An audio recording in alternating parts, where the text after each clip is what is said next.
Hey everybody, I'm back with another Chiat Day thing. But we're going to talk about something because I want to know, in fact, really, anyone who watches this, just take a second and just mark, are you watching this at home or in an office? Or in a home office? So, H-O or H-O? Or M mobile, I'm going to go. Because it was interesting, in 1977, I believe, Chiat Day moved from their offices on Olympia Boulevard, which was in a, so-so neighborhood, a little crumbling, a little kind of, fading. And agencies at this time in LA were not really in downtown. They were, Wilshire, and kind of more like ooh neighborhoods. And downtown LA was kind of like trying to resurgence and meaning something because there was just a lot of financial and things, and people went home. Not much of a nightlife at the time.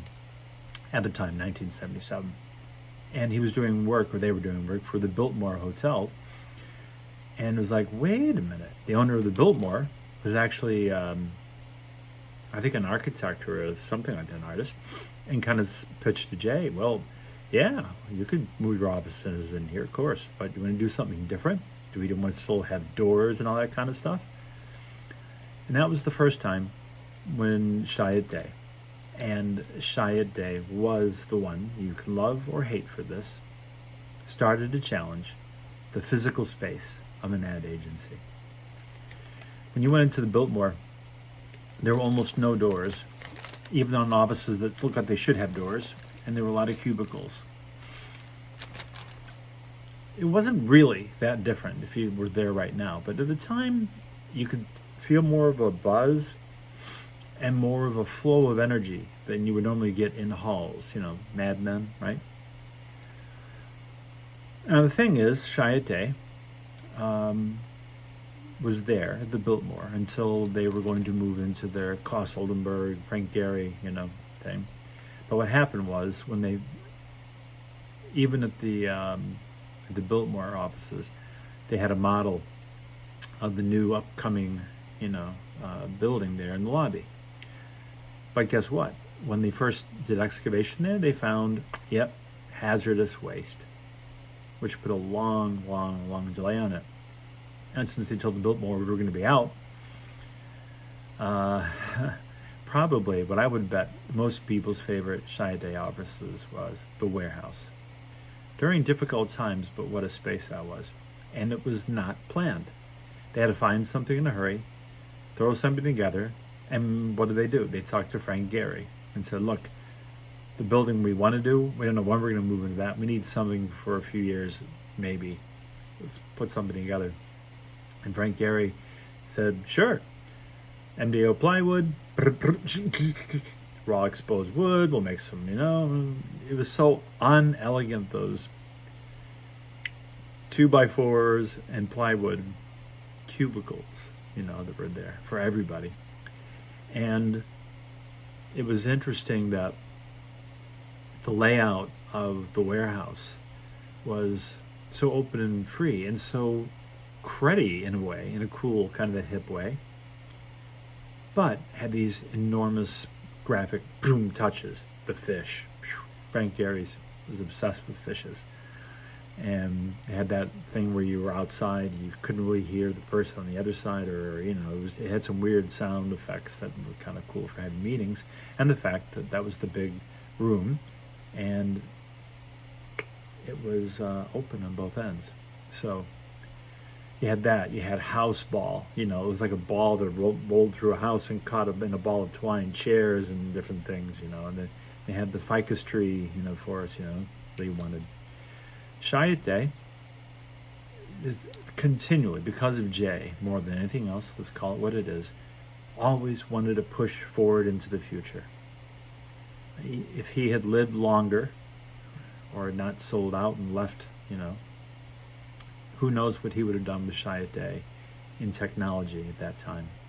But in the 70s even, going into the 80s, they had a space that was really challenging. Whatever other agencies did, they went a different way.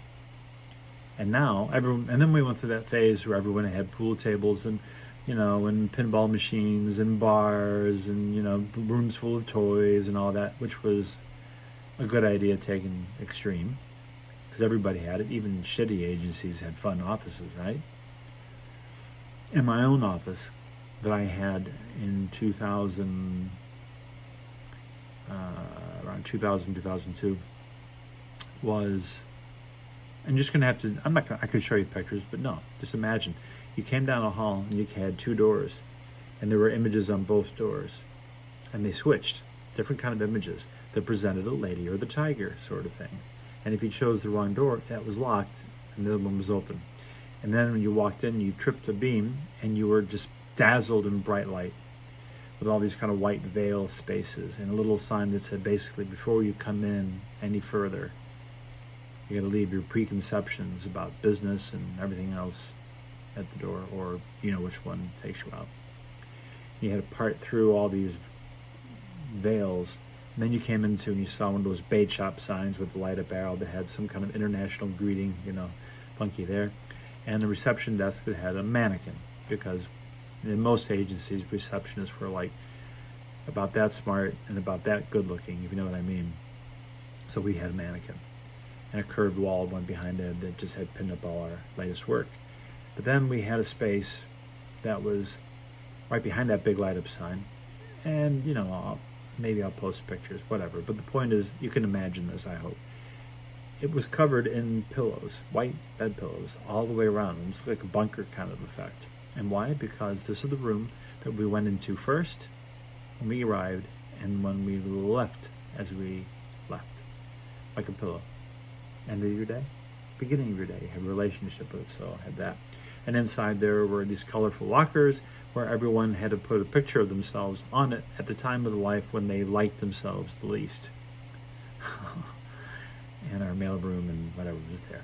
And then plexiglass, clear rooms and walls of corrugated cardboard to post things on, and the file server and all the guts of the agency was in a big chain link pen where the production computers and everything were in there, and ficus trees.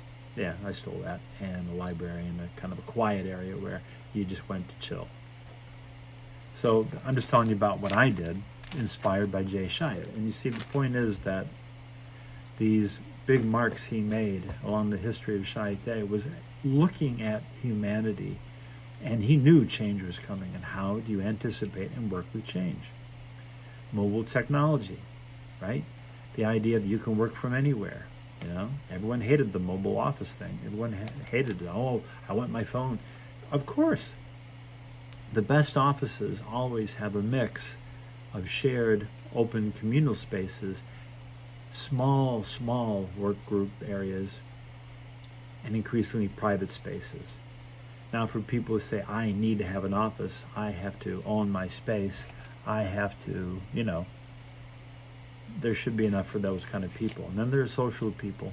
Then there are people who like to go around. You need a space that works for everybody, and a very reconfigurable space, or a space that gives enough variety usually does best. But Chiat Day was the only agency at the time that made bold strokes about who are we as human beings working in advertising, and can a space intimidate? Usually. Inspire? Rarely. Right? Provoke? Sometimes. And that experiment, if I may use that word, is what Jay Chiat did and no one else did at the time. Everyone heard about their offices and suddenly it liberated everyone else to copy and do it their own way. And every funky office you see from any agency now and for the last few years owes its design, good or bad, to Morton J. Chiat. More coming.